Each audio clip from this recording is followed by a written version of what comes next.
Pagi itu, udara Wonosari masih lembab setelah hujan semalaman. Sisa gerimis menetes pelan dari atap-atap seng yang berkarat di atas kios-kios tua pasar rejeki. Aroma tanah basah bercampur dengan bau sayur, rempah, dan ikan asin menciptakan wangi khas pasar tradisional yang hanya bisa ditemukan di desa-desa Jawa Tengah. Suara pedagang bersahutan dari berbagai arah. Tomatnya murah, Bu. Baru panen pagi tadi. Kabar rawit 1003. Ayo borong.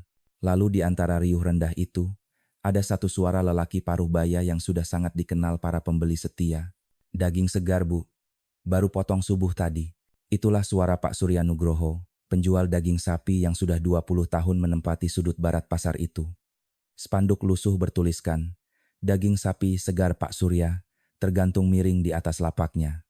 Meski sederhana, banyak orang percaya padanya katanya, daging milik Pak Surya selalu lebih segar dan harganya sedikit lebih miring dibanding yang lain.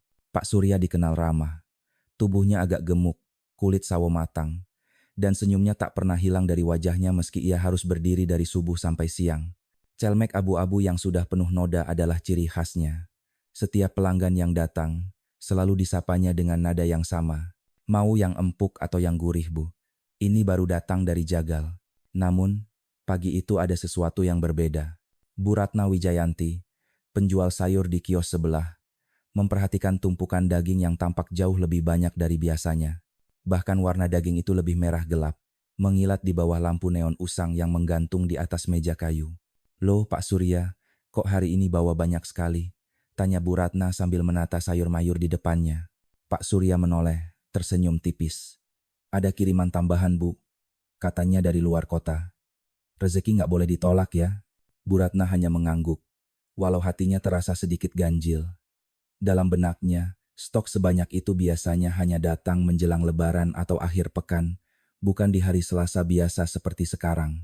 Sementara itu, Arif, tukang parkir pasar, sedang mengatur kendaraan di depan pintu masuk.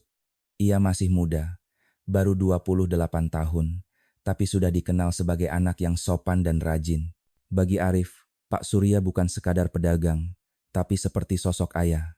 Dulu waktu Arif kehilangan orang tuanya, Pak Suryalah yang memberinya pekerjaan kecil menjaga parkir di pasar. Pagi Pak, sapa Arif sambil mengacungkan tangan. Pagi juga Rif. Hujan gak bikin kamu malas ya? Wah, kalau malas gak bisa makan Pak, jawab Arif sambil tertawa kecil. Namun, tawa mereka cepat pudar ketika sebuah aroma aneh tercium samar dari arah lapak Pak Surya. Bukan bau busuk, tapi juga bukan wangi khas daging sapi segar yang biasa mereka hirup tiap pagi. Seperti ada campuran logam dingin dan amis yang asing. Bu Ratna menatap ke arah Arif, dan Arif mengangkat alis seolah berkata tanpa suara. Kamu juga cium kan? Tapi mereka diam. Tak enak membicarakan hal buruk tentang orang baik. Menjelang pukul 7, pelanggan mulai berdatangan. Seorang ibu langganan, Bu Marni, mendekat sambil tersenyum lebar. Wah, Pak Surya, dagingnya hari ini cantik banget. Lembut sekali, katanya sambil menepuk potongan daging di meja. Pak Surya tertawa pelan. Sekarang saya punya pemasok baru, Bu. Jadi kualitasnya lebih bagus. Bu Marni mengangguk puas, membayar, lalu pergi sambil menenteng belanjaan. Bu Ratna memperhatikan setiap gerak-gerik Pak Surya. Ia menyadari sesuatu, cara memotong dagingnya kini berbeda. Biasanya ia memotong cepat dan ringan, tapi kali ini tangannya tampak lebih hati-hati seperti sedang menyembunyikan sesuatu.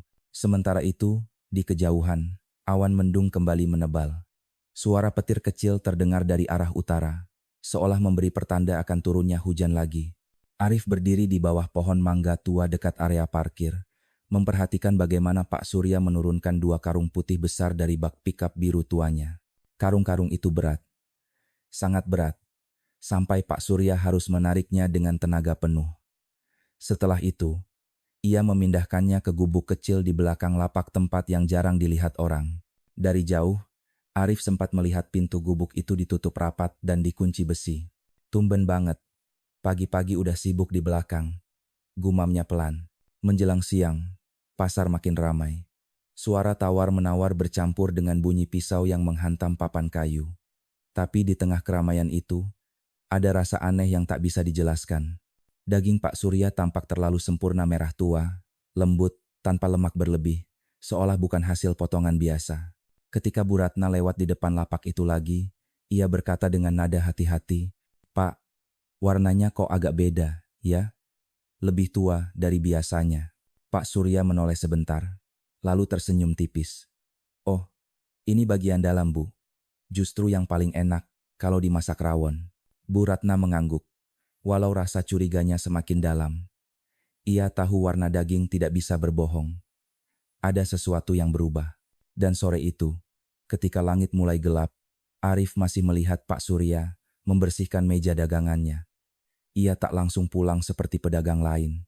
Sebelum menutup lapak, Pak Surya kembali ke gubuk kecil di belakang. Arif melihat dari jauh bagaimana ia membuka pintu, masuk sebentar, lalu menutupnya lagi dengan gembok. Dari balik pintu kayu tua itu terdengar samar suara mesin pendingin menyala. Lalu sunyi, hujan turun perlahan, dan di antara gemericik air yang membasahi atap pasar, Bu Ratna berbisik pelan, "Aku nggak tahu apa yang disembunyikan Pak Surya, tapi rasanya pasar ini bakal berubah." Hujan turun sepanjang malam. Suaranya memantul di atap seng rumah-rumah kecil di sekitar Pasar Rejeki. Air mengalir di sepanjang parit yang sudah penuh lumpur, sementara lampu jalan berkelip redup, seperti hampir padam. Arif belum tidur. Dari kamarnya yang sempit di belakang rumah Bu Ratna, ia terus memikirkan apa yang dilihatnya tadi sore. Karung-karung besar yang diseret Pak Surya ke gubuk belakang, bau logam yang samar, dan suara mesin pendingin yang terus berdengung. "Ah, mungkin cuma daging beku biasa," gumamnya berusaha menenangkan diri. Tapi pikiran itu tak menolong. Setiap kali memejamkan mata, bayangan karung putih besar itu muncul lagi. Menjelang dini hari, hujan mulai reda. Arif mengenakan jaket lusuh, menenteng senter kecil, dan melangkah keluar. Ia tidak bermaksud menuduh siapapun, hanya ingin tahu. "Cuma lihat dari jauh," katanya dalam hati. Pasar Rejeki di jam 2 pagi terasa sangat berbeda. Tidak ada suara manusia, hanya gemericik air menetes dari atap. Aroma ikan asin dan sisa sayur dari hari sebelumnya masih menggantung di udara.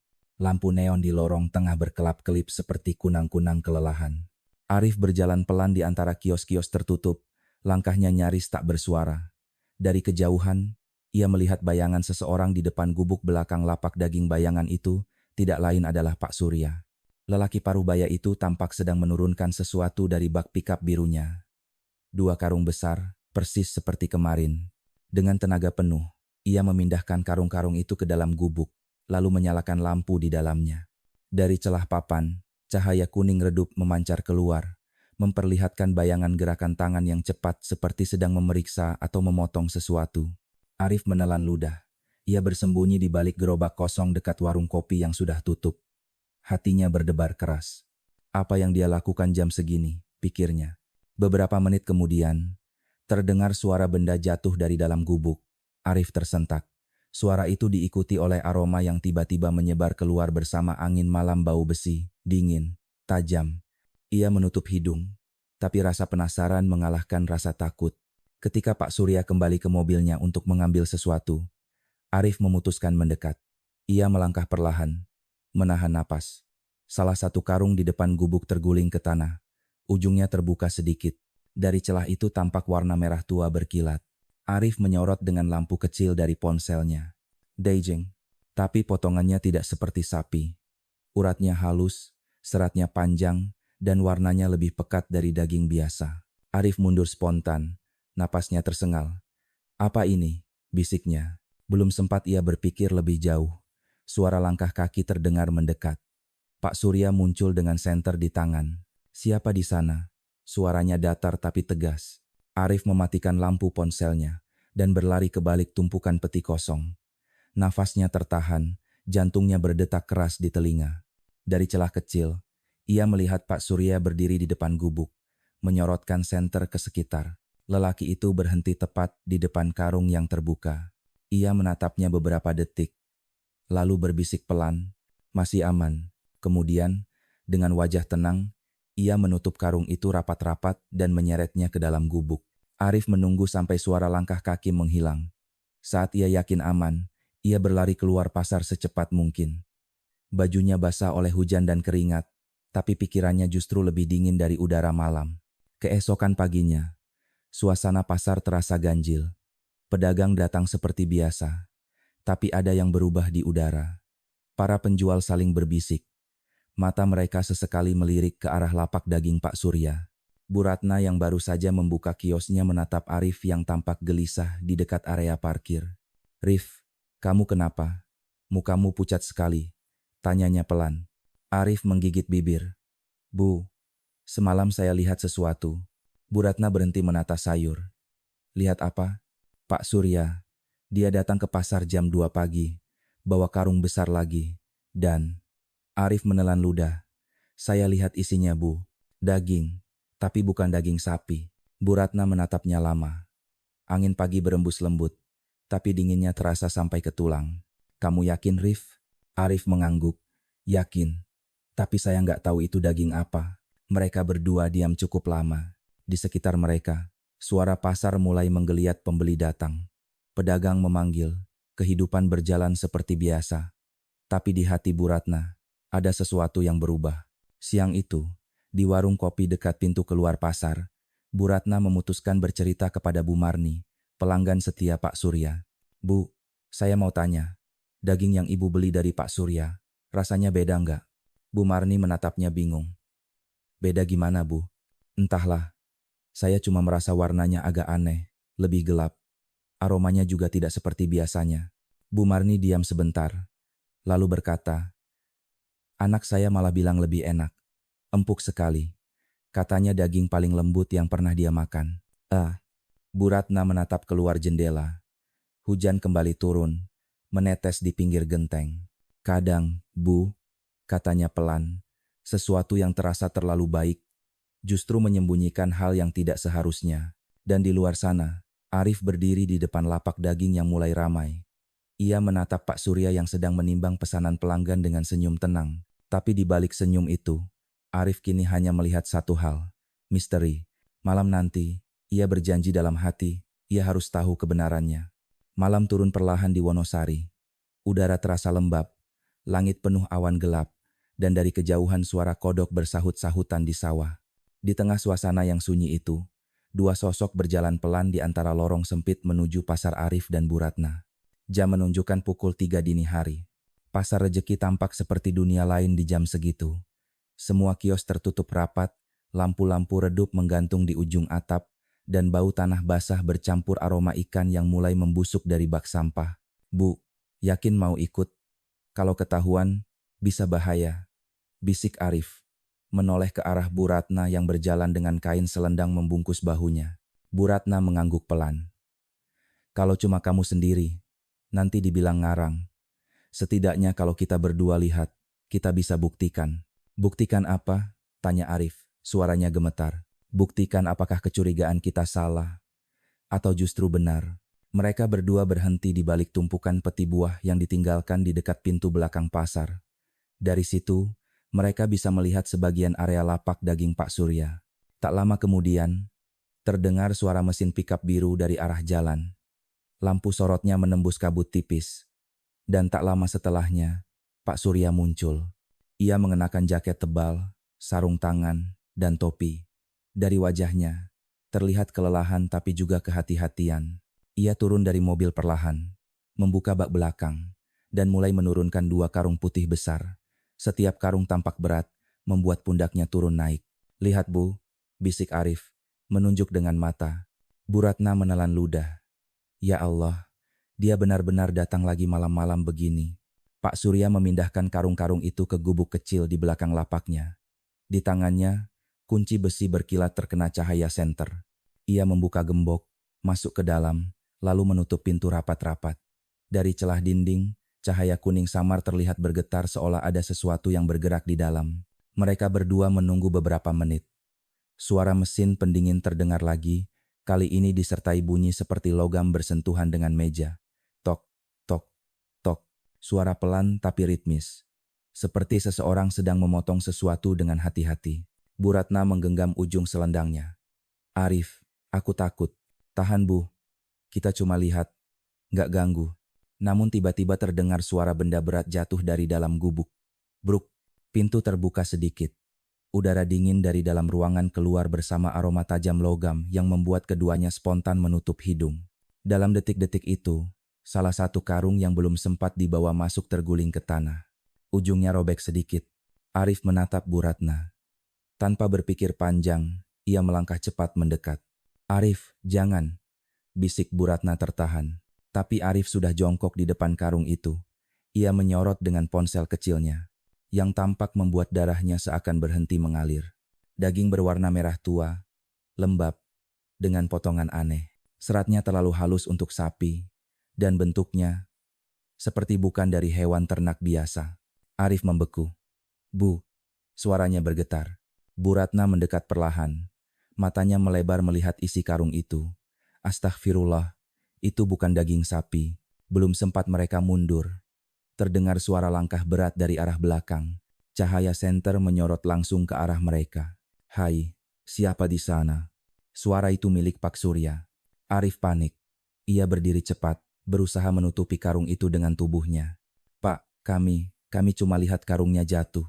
"Tutup mulut kalian," bentak Pak Surya keras, wajahnya tegang. "Kalian tidak akan mengerti. Ini cuma urusan dagang." Nada suaranya bukan lagi suara ramah pedagang pasar yang biasa mereka kenal. Dingin, kaku, dan menakutkan. Bu Ratna menarik tangan Arif. "Ayo Rif."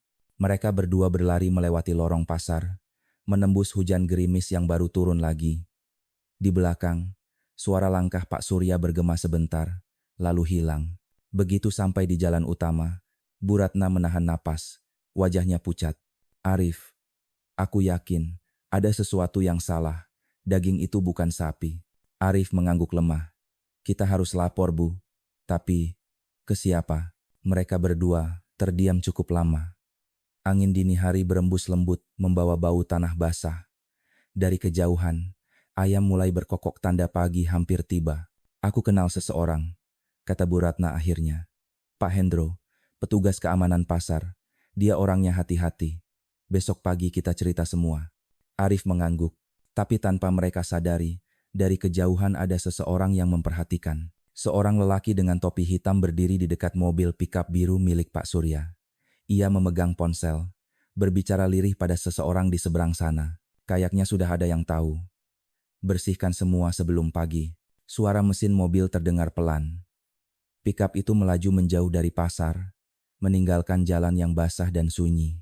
Dan di belakang, Bu Ratna dan Arif masih berdiri di bawah pohon mangga tua, tak menyadari bahwa malam itu, rahasia yang mereka temukan baru permulaan dari sesuatu yang jauh lebih besar. Pagi itu, pasar rejeki terasa berbeda. Biasanya suara tawa dan panggilan pedagang sudah memenuhi udara sejak subuh. Tapi kali ini, yang terdengar hanyalah bisik-bisik. Orang-orang berjualan seperti biasa, namun tatapan mereka terus mengarah ke satu tempat lapak daging Pak Surya. Bu Ratna duduk di kursinya. Tangannya sibuk menata bayam, tapi pikirannya masih tertinggal pada peristiwa dini hari tadi. Ia tidak bisa menghapus bayangan karung putih yang terbuka itu, dan aroma logam yang menempel di hidungnya. Di seberang, Arif berdiri di dekat area parkir, menatap lapak Pak Surya dari jauh. Lelaki paruh baya itu terlihat seperti biasa tersenyum ramah, melayani pembeli, menimbang daging dengan cekatan. Tak ada sedikit pun tanda ketegangan di wajahnya. Namun bagi mereka yang memperhatikannya dengan saksama, ada sesuatu yang berubah. Senyum itu kini terasa kaku, dan matanya sesekali menatap ke sekeliling, seolah waspada. Sekitar pukul 9, Pak Hendro Prasetyo, petugas keamanan pasar, datang menghampiri Bu Ratna dan Arif. "Saya dengar kalian mau bicara sesuatu penting," katanya sambil menatap serius. Bu Ratna menatap sekeliling, memastikan tak ada pedagang lain yang mendengar. "Iya Pak, kami lihat sesuatu tadi malam." "Apa itu?" Arif menghela napas panjang. "Pak Surya datang ke pasar jam 3 pagi, bawa karung besar. Isinya bukan daging sapi." Pak Hendro terdiam beberapa saat, matanya menyipit. "Kalian yakin?" "Yakin Pak, saya lihat sendiri," jawab Arif mantap. Hendro menatap keduanya dengan wajah tegang. "Baiklah, tapi kita harus hati-hati. Jangan bicara ini ke orang lain dulu. Saya akan cek sendiri nanti siang, waktu pasar mulai sepi." Menjelang tengah hari, pasar mulai berangsur tenang. Para pembeli pulang, kios-kios mulai menutup sebagian tirainya. Hujan turun lagi. Rintiknya menimpa atap seng menimbulkan bunyi ritmis yang menenangkan sekaligus menegangkan. Pak Hendro berjalan perlahan ke arah lapak daging Pak Surya. "Pagi Pak Surya," sapa Hendro dengan nada ramah. "Pagi Pak Hendro. Mau beli daging juga?" "Bukan Pak, cuma mau periksa area belakang sebentar. Katanya semalam ada bau aneh." Pak Surya tersenyum tipis, tapi ada sedikit getaran di sudut bibirnya. "Bau aneh? Mungkin dari saluran air Pak. Maklum, musim hujan. Mungkin," jawab Hendro pelan. "Tapi biar saya pastikan." Tanpa menunggu izin, Pak Hendro berjalan ke belakang lapak. Di sana, berdiri gubuk kecil yang tampak biasa tapi bagi yang tahu, tempat itu menyimpan rahasia. Hendro membuka pintu perlahan. Hawa dingin langsung keluar, menusuk kulit. Di dalam, ada beberapa karung putih besar. 2 tertutup rapat, 1 sedikit terbuka. Mesin pendingin berdengung halus. Hendro mendekat, membuka sedikit ujung karung yang terbuka itu. Yang terlihat hanyalah potongan daging merah gelap yang dibungkus plastik rapi. Dari luar tampak biasa, tapi warnanya lebih tua dari daging sapi biasanya. Hendro mendekatkan hidungnya, baunya tajam, tapi tidak busuk. Kelihatannya cuma daging sapi biasa, gumamnya. Namun ketika ia hendak menutup karung itu lagi, matanya menangkap sesuatu di pojok ruangan, selembar kain putih, berlumur noda merah, digantung di dekat mesin pendingin. Dan di lantai, ada ceceran cairan yang sudah mengering. Warnanya tidak seperti darah sapi, lebih gelap, lebih pekat. Pak Hendro berdiri diam beberapa detik. Lalu ia keluar tanpa berkata apa-apa. "Bagaimana Pak?" tanya Bu Ratna yang menunggu di luar. "Saya belum bisa bilang apa-apa," jawab Hendro tenang. "Tapi sepertinya kita perlu bantuan dari dinas." Sore harinya, 2 petugas dari Dinas Ketertiban dan Kesehatan Pangan Klaten datang ke pasar. Mereka mengenakan seragam abu-abu dan membawa alat uji cepat. Salah satu di antara mereka memperkenalkan diri dengan sopan. "Pemeriksaan standar saja, Bu. Kami sering dapat laporan soal daging oplosan," katanya kepada Bu Ratna dan Pak Hendro. Mereka kemudian menuju lapak Pak Surya. Lelaki itu tampak tenang, bahkan tersenyum saat petugas datang. "Silakan diperiksa, Pak. Saya nggak ada yang disembunyikan," katanya lembut. Karung-karung daging dibuka satu persatu. Petugas mengambil beberapa potongan untuk diuji cepat.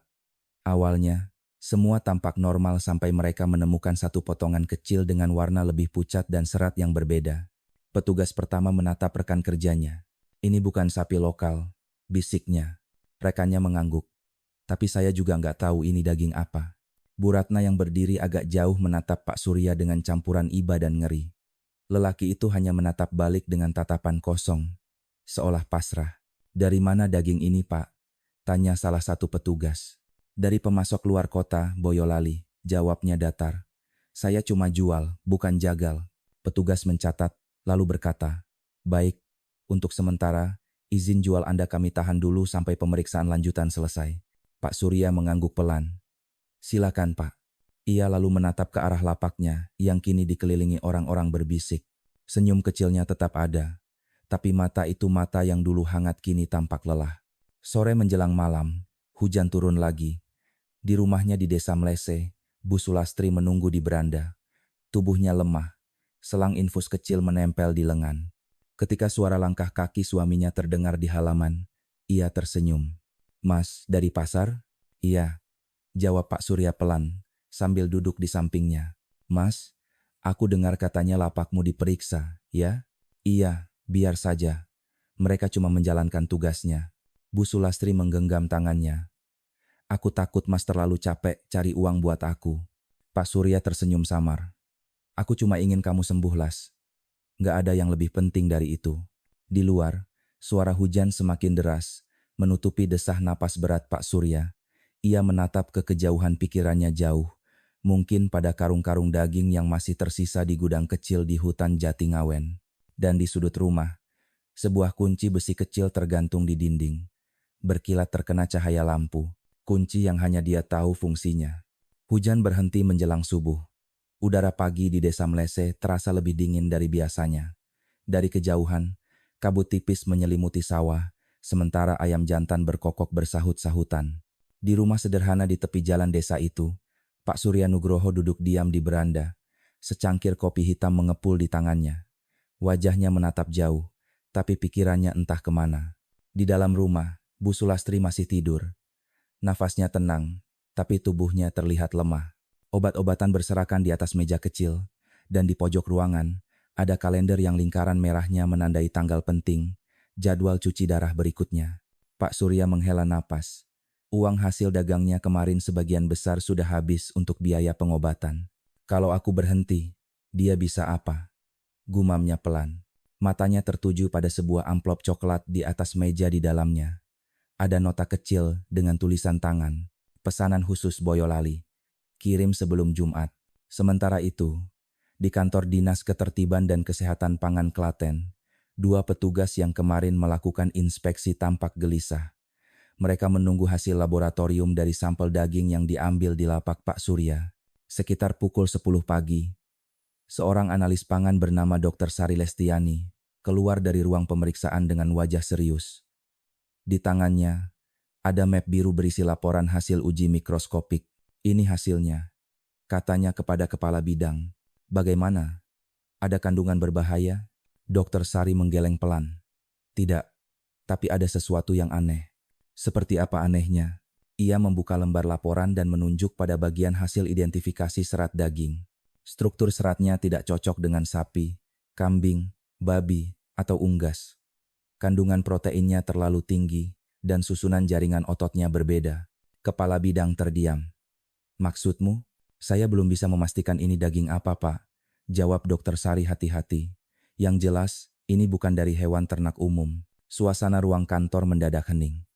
Mesin pendingin berdesis pelan di pojok ruangan, dan di luar jendela hujan kembali turun rintik-rintik. Segera kirim salinan hasil ini ke kepolisian, kata kepala bidang akhirnya. Kasus ini harus diperiksa lebih jauh. Kabar itu menyebar lebih cepat dari angin. Siang harinya, hampir seluruh pedagang di Pasar Rejeki sudah mendengar gosip. Daging Pak Surya bukan sapi beneran.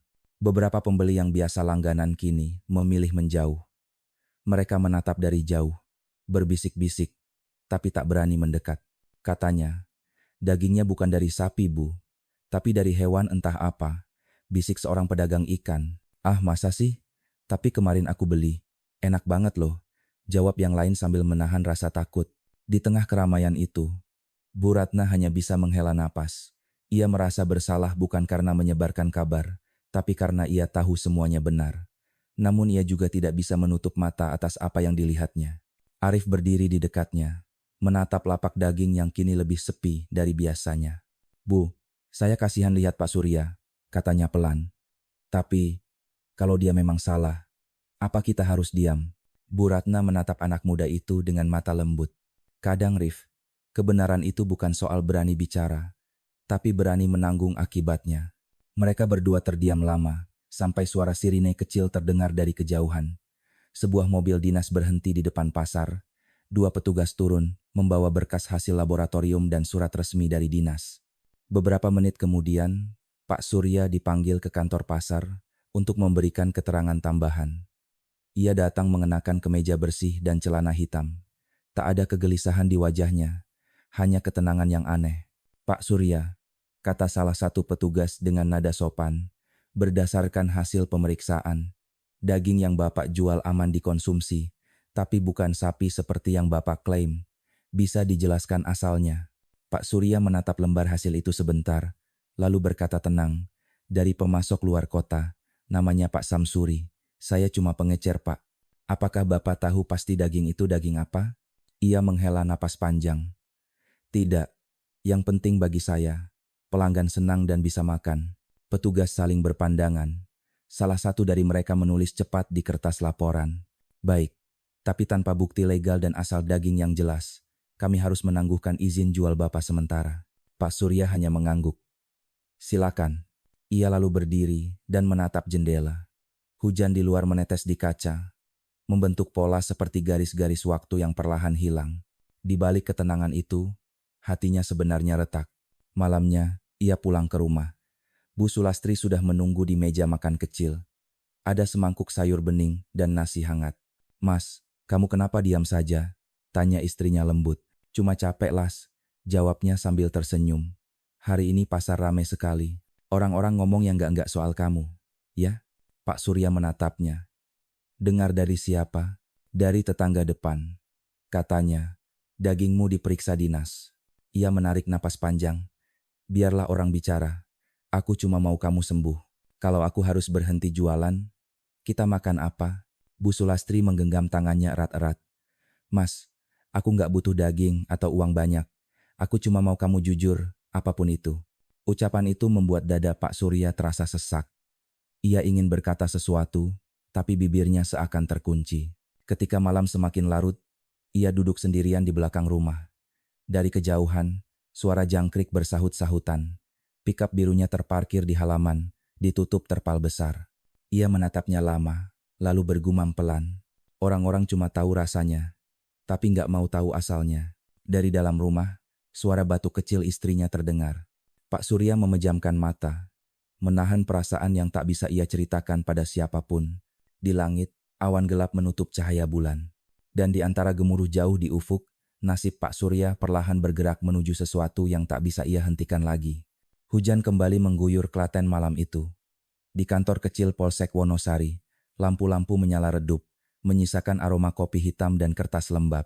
Di meja kerja paling ujung, Kompol Dedi Pranoto membaca berkas laporan dari Dinas Ketertiban dan Kesehatan Pangan. Di sana tertulis dengan jelas, sampel daging tidak cocok dengan jaringan hewan konsumsi umum.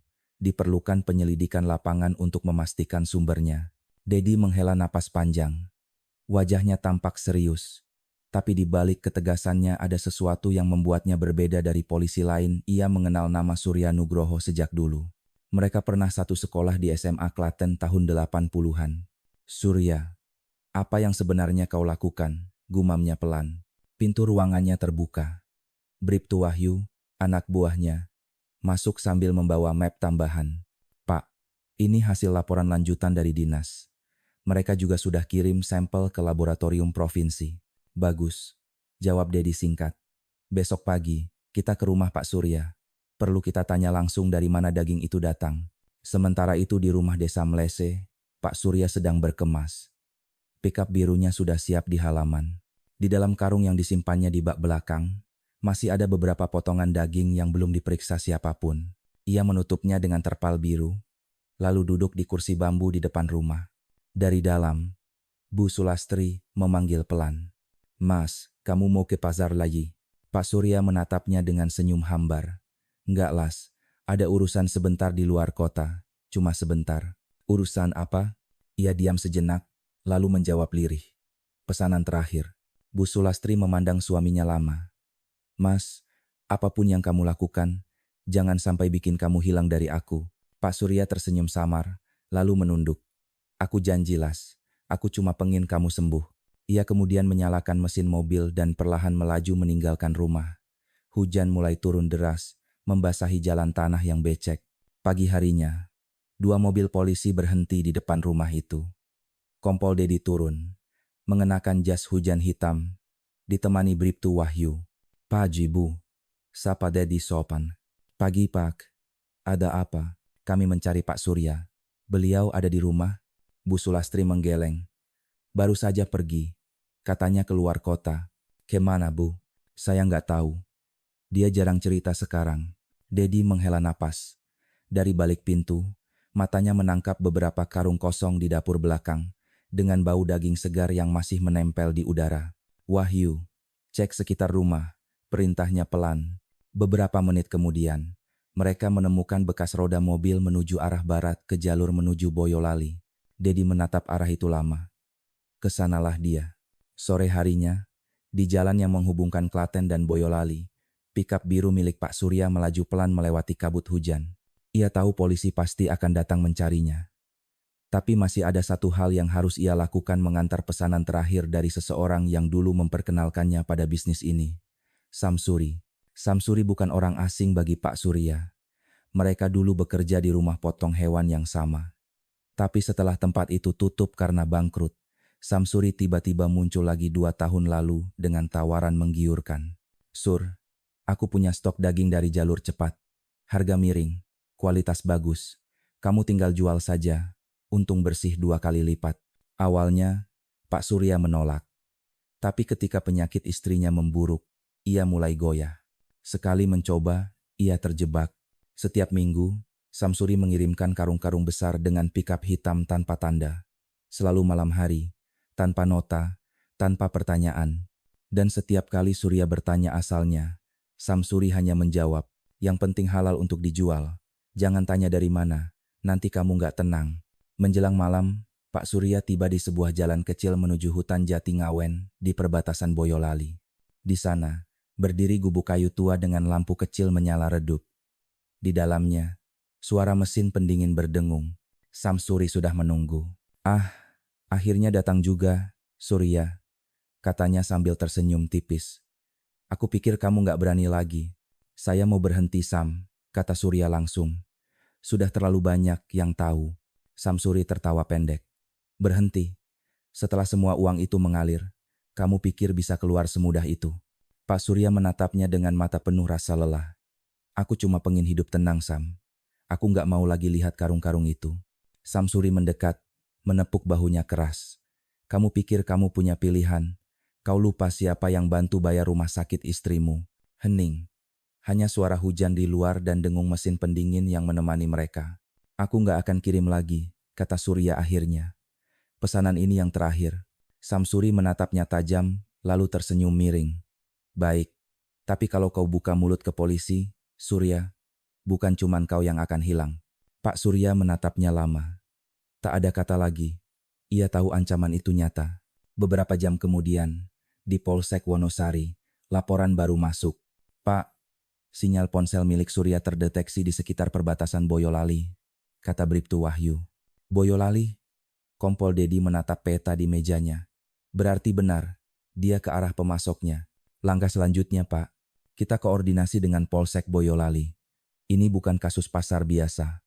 Kita harus tahu siapa di balik pemasok itu. Di luar, hujan turun deras. Suara petir menyambar sesekali, menerangi langit malam. Dedi menatap keluar jendela, bibirnya berbisik, Surya, aku janji. Aku akan cari tahu kebenarannya. Meski itu berarti aku harus menatap sisi gelapmu. Dan di tengah hutan jati yang basah, di bawah cahaya lampu gubuk kecil, dua lelaki, satu pedagang yang lelah, dan satu pemasok yang licik berdiri berhadapan. Keduanya terikat dalam rahasia yang tak bisa mereka lepaskan. Hujan menjadi saksi. Dan malam itu, tak ada yang tahu bahwa langkah kecil itu akan membuka pintu menuju jaringan yang jauh lebih besar dari yang mereka bayangkan. Malam di Boyolali terasa lebih sunyi dari biasanya.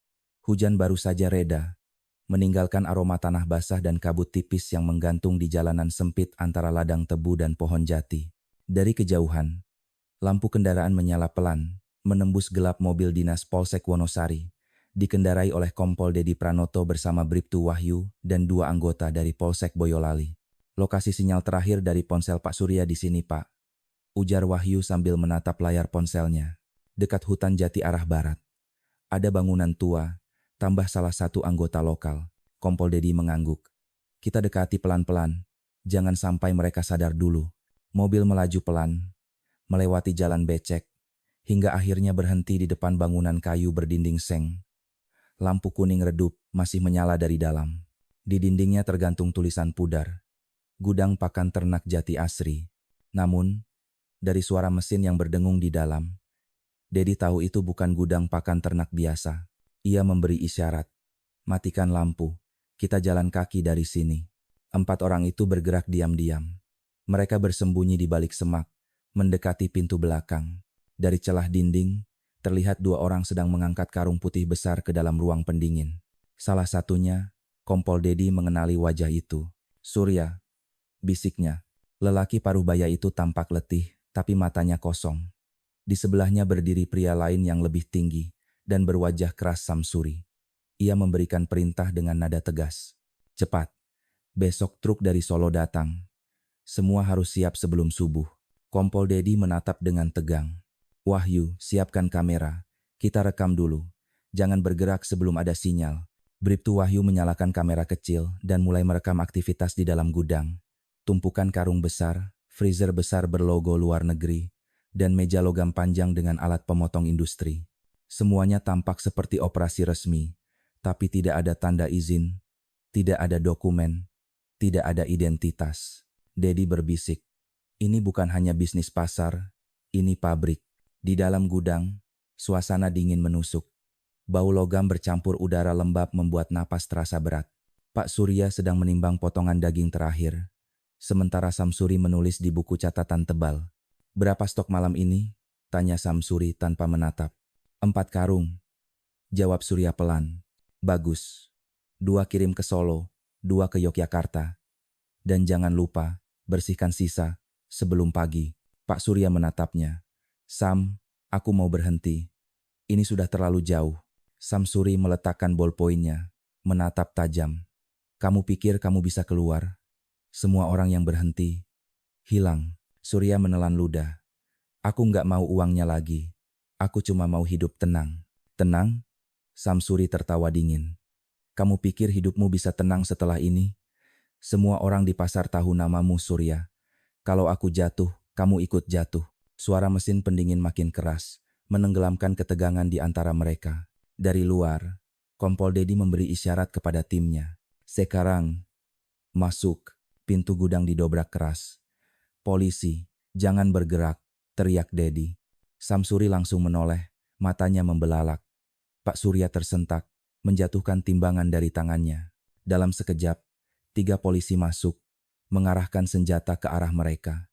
Samsuri mencoba melarikan diri ke pintu belakang, tapi Bribtu Wahyu menghadangnya. "Berhenti." Ia tersandung, jatuh, dan tergeletak di lantai. Dedi berjalan mendekat. "Samsuri, kamu ditangkap atas dugaan distribusi daging ilegal tanpa izin dan penyelundupan pangan. Kami juga akan periksa asal daging ini." Samsuri terdiam, napasnya memburu. "Bapak nggak tahu apa-apa," katanya datar. "Saya cuma perantara. Daging ini datang dari Semarang. Saya cuma kirim." "Semarang?" Dedi menatapnya tajam. "Siapa pengirimnya?" Samsuri tersenyum tipis. "Kamu nggak akan percaya kalau aku bilang." Sementara itu, Pak Surya berdiri terpaku di pojok ruangan. Tangannya gemetar, wajahnya pucat. "Surya." Dedi menatapnya dengan nada kecewa.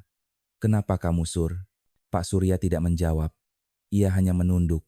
Suaranya serak. "Aku cuma ingin istriku sembuh, Dedi. Aku nggak tahu bakal sejauh ini." Dedi menarik napas dalam-dalam. "Kau tahu ini salah." "Iya," jawabnya lirih. "Tapi aku nggak punya pilihan." Setelah Samsuri diborgol, petugas mulai memeriksa isi gudang. Di dalam freezer, mereka menemukan puluhan kotak daging yang dibungkus plastik bening. Setiap kotak diberi label tulisan tangan. "Premium cut, pesanan khusus. Tak satu pun punya izin edar." Salah satu petugas membuka catatan besar di meja. "Pak, ini ada daftar pengiriman rutin ke beberapa kota Klaten, Solo, Magelang, Yogyakarta, bahkan Semarang." Dedi membaca cepat. "Ini jaringan besar," Bribtu Wahyu menambahkan. "Pak, sepertinya bukan Samsuri yang paling atas." Dedi mengangguk. "Ya, kita baru di permukaannya." Malam semakin larut ketika semua barang bukti dikumpulkan. Samsuri dan Pak Surya dibawa ke kantor Polsek Boyolali untuk pemeriksaan awal. Dalam mobil, suasana hening. Hanya suara rantai borgol bergesekan pelan. "Sam," kata Surya pelan dari kursi belakang. "Kita dulu cuma pedagang daging biasa, ya?" Samsuri menoleh sekilas, tersenyum miring. "Dulu. Sekarang, kita bagian dari sesuatu yang lebih besar dari yang bisa kamu bayangkan." Pak Surya menatap jendela yang buram oleh hujan. Di luar, lampu-lampu jalan terlihat seperti bintang yang tenggelam di lumpur. Dan di dalam hatinya, perasaan bersalah yang selama ini ia tekan mulai pecah. Pagi berikutnya, berita tentang penggerebekan gudang daging ilegal di Boyolali mulai menyebar. Nama Pak Surya disebut dalam laporan awal, tapi polisi belum mengungkap detail kasusnya. Di Pasar Rejeki, orang-orang berkumpul di depan warung kopi, membicarakan hal yang sama. "Jadi benar ya, Bu Ratna, daging itu bukan sapi." Bu Ratna menatap koran di tangannya, matanya menerawang. "Entahlah, tapi sekarang aku cuma kasihan." "Kasihan sama siapa?" tanya Arif. "Sama orang yang cuma ingin hidup layak, tapi terjebak dalam dosa orang lain." Hujan turun pelan di luar pasar, dan sementara para pedagang berusaha melanjutkan hidup mereka, polisi baru saja membuka pintu menuju rahasia yang jauh lebih besar, rahasia yang melibatkan nama-nama dari kota lain, perusahaan besar, dan kekuasaan yang berlapis-lapis. Apa yang terjadi di Boyolali hanyalah awal. Pagi di Boyolali berjalan dengan tegang. Di kantor Polsek Boyolali, ruangan penyidik penuh dengan berkas, kamera, dan kantong bukti berisi sampel daging dari gudang Samsuri. Udara dingin dari pendingin ruangan bercampur aroma logam dan kertas lembab. Kompol Dedi Pranoto berdiri di depan papan tulis besar yang penuh garis merah menghubungkan nama-nama Surya Samsuri. Tanda tanya besar di ujung garis itu kini menjadi fokus utama. Bribtu Wahyu masuk membawa laptop. Pak, saya sudah periksa data rekening Samsuri. Ada transfer rutin setiap minggu dari rekening perusahaan bernama Lestari Prima Food Supply di Semarang. Dedi menatap layar. Perusahaan itu apa? Resmi terdaftar sebagai distributor daging impor, Pak. Tapi anehnya, selama 2 tahun terakhir, tidak tercatat kegiatan impor apapun. Dedi menyipitkan mata. Perusahaan mati di atas kertas, tapi aktif di lapangan. Ia menepuk bahu Wahyu. Hubungi Polda Jateng. Kita butuh surat izin penyelidikan ke Semarang. Sementara itu, di sel tahanan belakang, Pak Surya duduk diam di kursi besi. Wajahnya pucat, tangannya gemetar memegang cangkir teh yang sudah dingin. Samsuri duduk di sebelahnya, masih dengan ekspresi datar seperti tak terjadi apa-apa. Sur, kata Samsuri pelan, kau pikir polisi bisa hentikan semua ini? Pak Surya menatapnya lelah. Sam, aku nggak peduli lagi. Aku cuma mau semuanya selesai. Aku cuma pengen pulang. Samsuri tertawa pelan. Pulang? Kau pikir mereka bakal biarkan kita keluar hidup-hidup kalau rahasia ini terbuka? Surya menatap lantai. Kau ngomong apa, Sam? Samsuri mendekat, berbisik lirih. Mereka yang di atas jauh lebih berbahaya dari yang kau bayangkan. Kita cuma alat kecil, Sur. Cuma roda. Surya tak menjawab. Dalam hatinya, ia tahu itu benar. Ia hanya pion kecil yang terseret arus besar arus yang kini sedang digali oleh sahabat lamanya, Dedi. Sore harinya, tim gabungan dari Polsek Wonosari, Polsek Boyolali, dan Polda Jawa Tengah berangkat ke Semarang. Perjalanan ditempuh hampir 3 jam, melewati jalan tol basah, dan lalu lintas pada truk logistik. Dedi duduk di kursi depan, memandangi peta di pangkuannya. Gudang Lestari Prima Food Supply ada di kawasan industri Tugu Utara, Pak. Ujar Wahyu. Bagus. Begitu sampai, kita observasi dulu. Jangan langsung masuk tanpa surat resmi. Matahari hampir tenggelam saat mereka tiba di kawasan industri itu. Deretan gudang besar berdiri megah, masing-masing dengan papan nama perusahaan logistik dan ekspor. Namun satu di antaranya tampak berbeda, catnya lebih kusam. Gerbangnya tertutup rapat. Tapi dari dalam terdengar suara mesin besar berputar tanpa henti. Di papan depan tertulis, Lestari Prima Food Supply, Semarang Branch. Dedi menatapnya lama. Tempat ini aktif malam hari. Sama seperti gudang Samsuri. Mereka menunggu di mobil tak bertanda, memantau dari kejauhan. Sekitar pukul 11 malam, 2 truk berpendingin datang dan berhenti di depan gerbang.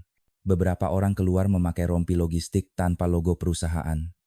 Mereka menurunkan kotak-kotak besar, bertuliskan produk premium.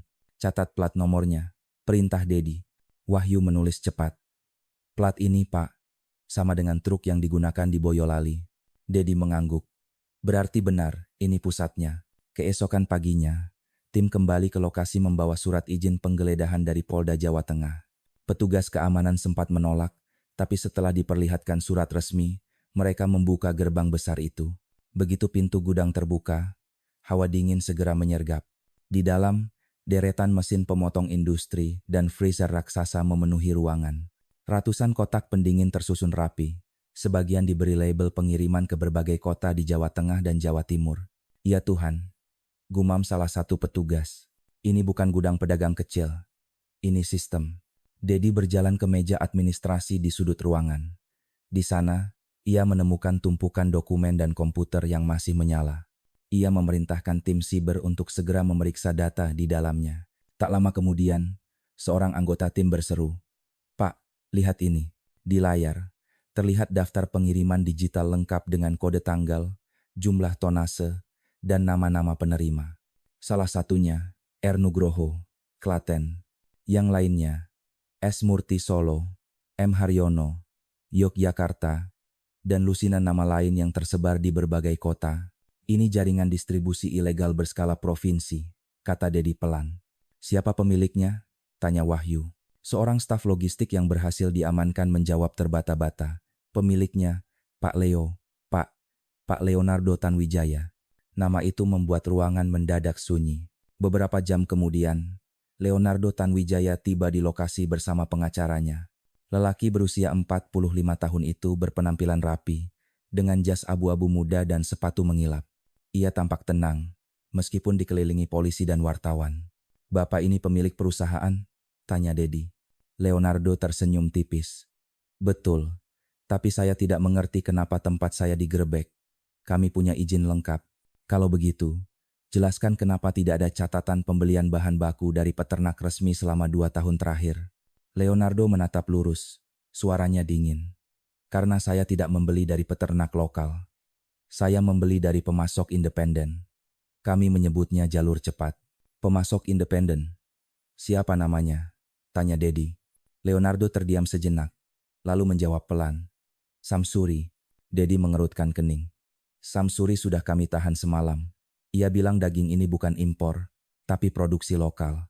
Jadi siapa sebenarnya yang Anda beli?" Leonardo menatapnya tanpa ekspresi.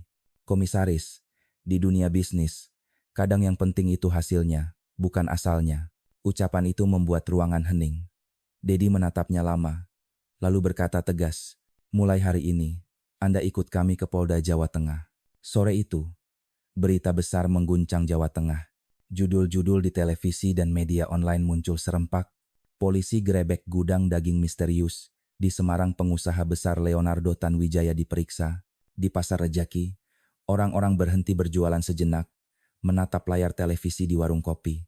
Bu Ratna menatap wajah Leonardo di layar, lalu berbisik, "Jadi ini orang di balik semua itu." Arif menatapnya.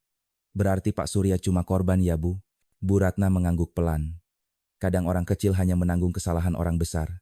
Langit sudah mulai gelap, dan di kantor Polda Jawa Tengah, Dedi tahu penyelidikan ini belum berakhir. Leonardo hanyalah pintu menuju seseorang yang lebih kuat, lebih tersembunyi, dan jauh lebih berbahaya. Seseorang yang disebut oleh Samsuri hanya dengan satu nama, Koordinator Pusat. Malam di Polda Jawa Tengah terasa berat. Hujan deras mengguyur Semarang tanpa henti. Di dalam ruang interogasi berlampu putih, suasana tegang menggantung.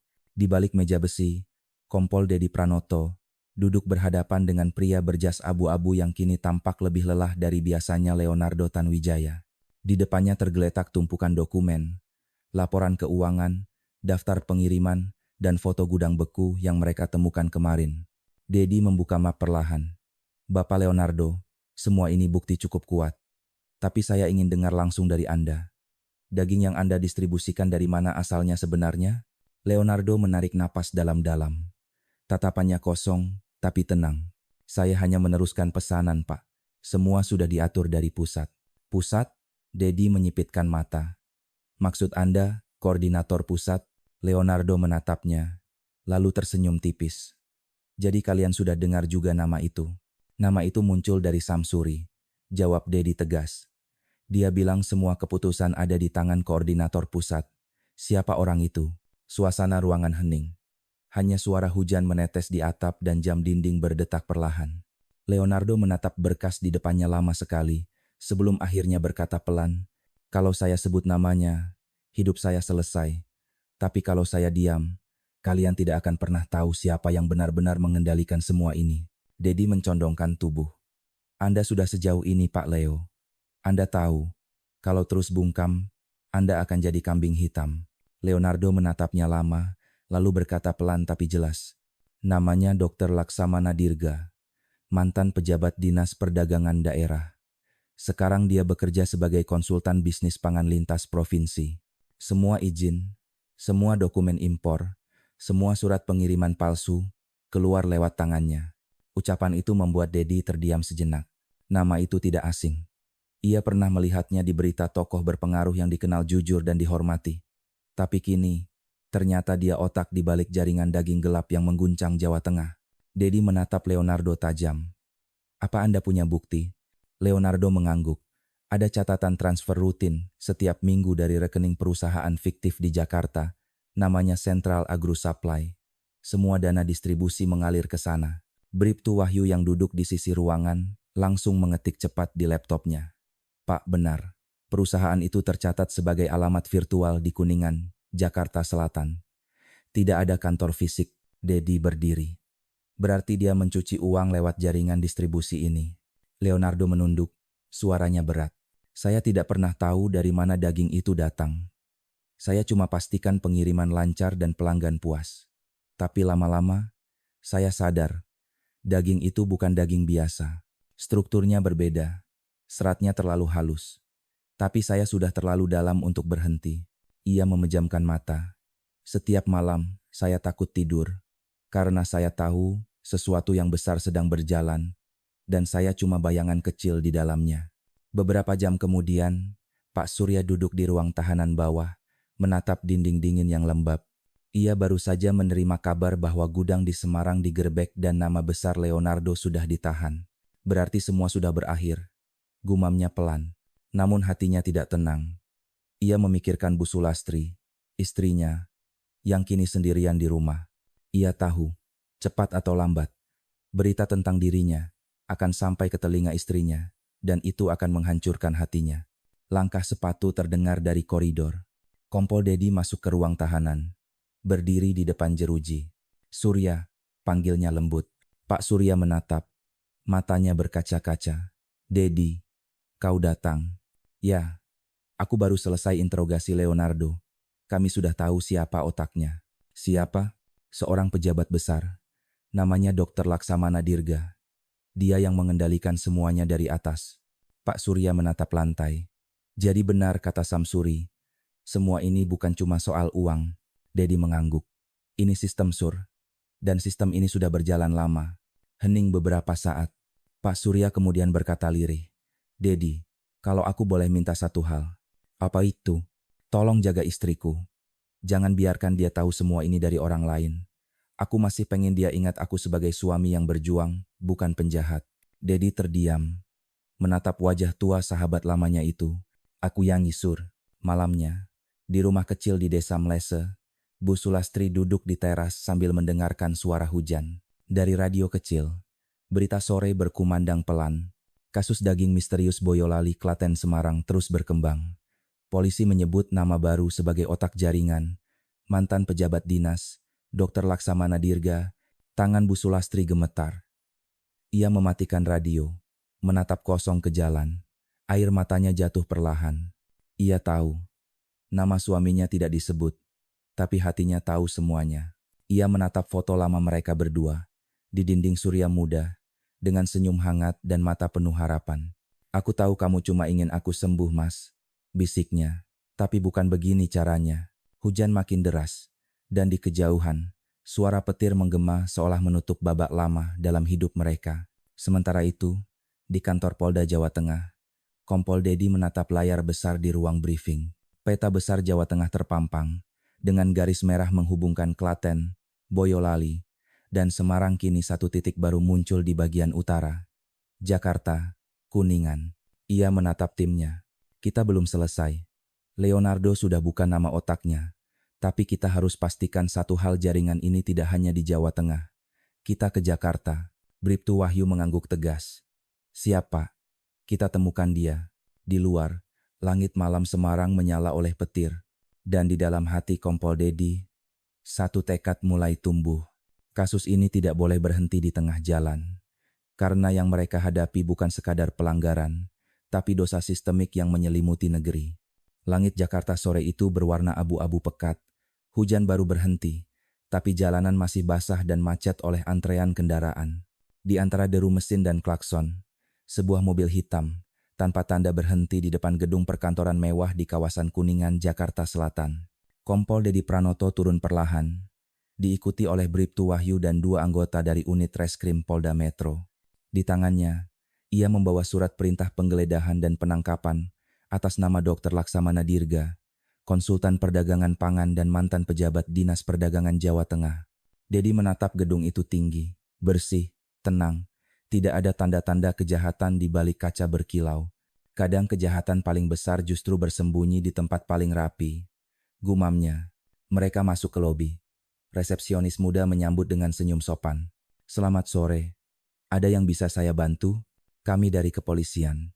Kami ingin bertemu dengan Dr. Laksamana Dirga. Resepsionis itu tampak gugup. Oh, Pak Laksamana sedang di lantai 7, ruang kerja pribadi. Tapi, Dedi mengangkat surat perintah. Kami punya izin resmi. Mereka naik dengan lift menuju lantai 7. Suasana hening. Begitu pintu terbuka, aroma kopi mahal bercampur pendingin ruangan menyambut mereka. Sebuah ruangan besar dengan dinding kaca, meja kayu hitam mengkilap, dan rak buku tinggi berisi dokumen ekonomi serta jurnal perdagangan. Di balik meja, seorang pria berambut putih rapi sedang duduk tenang dengan laptop di depannya.